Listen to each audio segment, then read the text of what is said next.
The invitation was meant to humiliate him.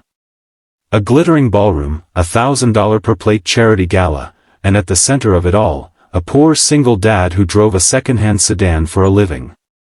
The CEO had invited him as a joke, a whispered punchline to amuse powerful men in tailored suits. But when the driver finally stepped through those towering glass doors in broad daylight, sunlight spilling in behind him like a silent spotlight, the laughter died in every throat. Before we begin, take a moment to like, comment, share, and subscribe to Whisper Tales 3, if you believe in kindness, in second chances, and in the quiet strength of people the world too often overlooks. By noon that day, the city shimmered under a bright, merciless sun. Inside the Grand Crystal Meridian Hotel, chandeliers glittered like captured constellations. Wealthy executives and socialites moved in clusters, their designer outfits whispering as they walked. At the center of attention stood Arman Qureshi, the celebrated CEO of a rising tech empire. He was young, brilliant, and dangerously proud. The gala was his masterpiece, a daytime charity event for underprivileged children, carefully curated for press coverage and investor applause. 3 days earlier, Arman had stepped into a rideshare car driven by a man named Rahim Siddiqui. Rahim's sedan was clean but worn, its air conditioning struggling against the summer heat. On the dashboard sat a small photo of a little girl with bright eyes and 2 uneven ponytails. Rahim had apologized for the old car, explaining he was saving for his daughter's school fees. His voice carried a tired dignity, the kind built from sleepless nights and quiet sacrifices. Arman had barely listened, scrolling through emails while half smiling at the driver's polite optimism. When Rahim mentioned that he once studied engineering but had left university after his wife passed away during childbirth, Arman had raised an eyebrow. There was something almost poetic about it, an unfinished education, a tragic loss, a struggling father. It sounded like the script of a motivational ad. On impulse, and perhaps a flicker of cruelty, Arman had handed Rahim a glossy invitation to the gala. "You should come," he had said lightly, imagining the shock on investors' faces when a rideshare driver showed up among them. Rahim had stared at the card for a long time after dropping Arman off.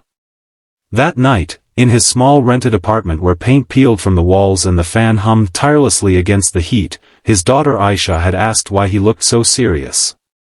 She was 8, all curiosity and courage, and she believed her father could fix anything, from broken toys to broken hearts. Rahim had shown her the invitation. She had gasped as if it were a golden ticket. "You have to go, Baba," she had insisted. "Maybe they'll see how smart you are." Rahim hadn't owned a suit in years. The next morning, under the same bright sun, he visited a second-hand shop tucked between a tailor and a bakery. He ran his fingers over worn fabrics until he found a navy suit that almost fit. He spent the afternoon ironing it carefully, watching online videos to remember how to tie a proper knot. As daylight poured through his narrow window, he studied himself in the mirror.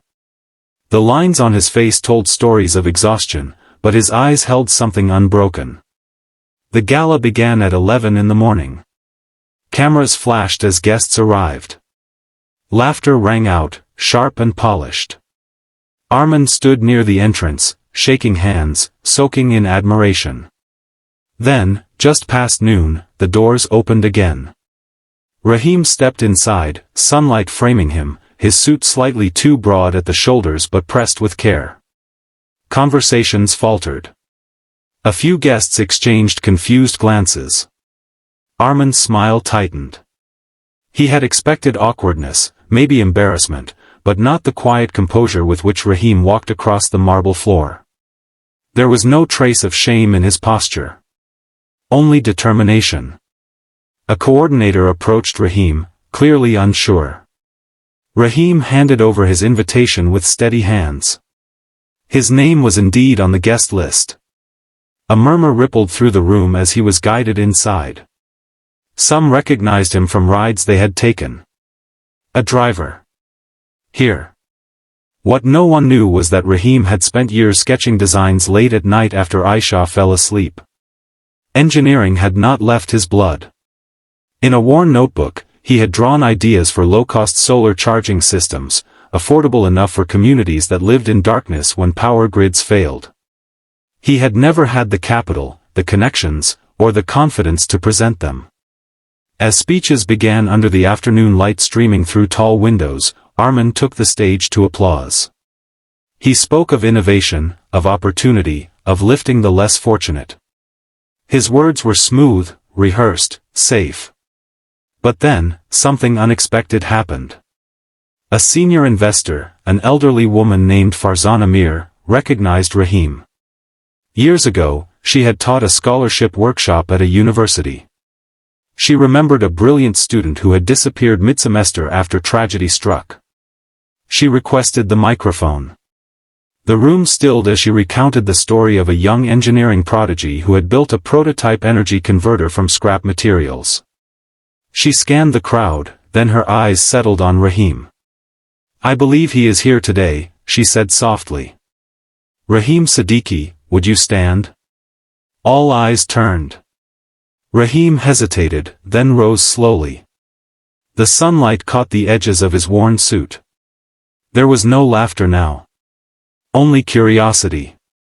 Farzana asked him about his designs.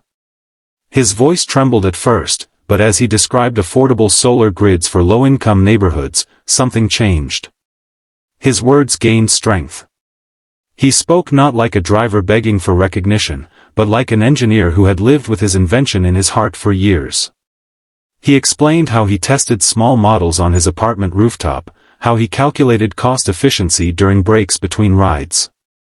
The ballroom was silent except for his voice. Armin felt heat crawl up his neck. The joke had slipped from his control.